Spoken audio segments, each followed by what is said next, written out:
বন্ধুরা, আজকে আমি আলু আর ফুলকপির ডালনা করব। তো সেই জন্য আমি ফুলকপিটা প্রথমে একটু সেদ্ধ করে নেব। সেদ্ধ বলতে হালকা সেদ্ধ করব, সেদ্ধ করে জলটা ছড়িয়ে নেব।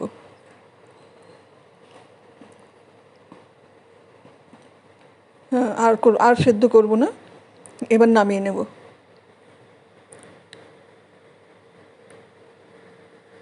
নামিয়ে ভালো করে ধুয়ে আমি জলটা ঝরিয়ে রাখবো। তো এবার আমি তেল গরম করে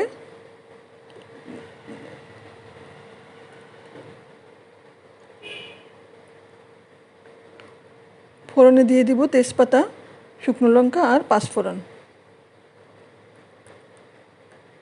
পাঁচফোড়ন দিয়ে এবার আমি আলু দিয়ে দেব।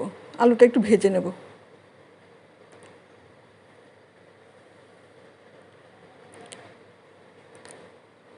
আলুটা কিছুক্ষণ ভেজে আমি ফুলকপিটা দিয়ে দেব। তারপর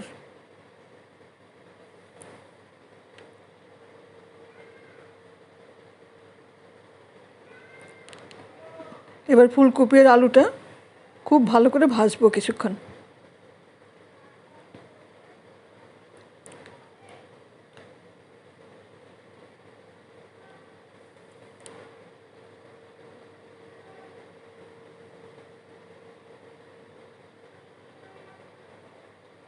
একটু ভালো করেই ভাজতে হবে, তাহলে ভালো লাগবে খেতে।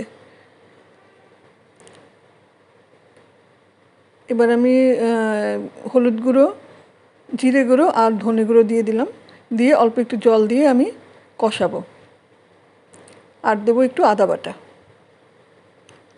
মশলাগুলো খুব ভালো করে কষিয়ে নেব।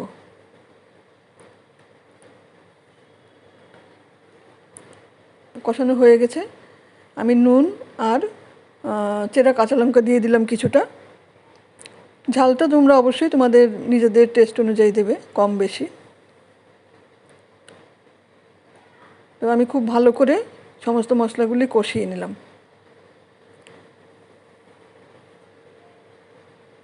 কষিয়ে নিয়ে আমি জল দিয়ে দেব। জলটা পরিমাণ মতোই দেব, খুব বেশি গ্রেভি রাখবো না। তো সেদ্ধ হওয়া পর্যন্ত ভালো করে রান্না করলাম। এবার খুব ভালো সেদ্ধ হয়ে গেছে। তো আমি এখন একটু চিনি দিয়ে দেব। চিনি দিয়ে একটু নেড়ে চেড়ে তারপর আমি দিয়ে দেব গরম মশলা গুঁড়ো।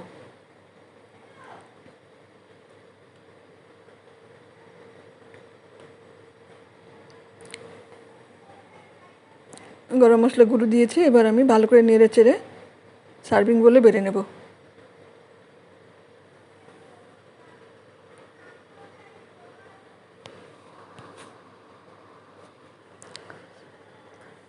বেড়ে নিচ্ছি। এবার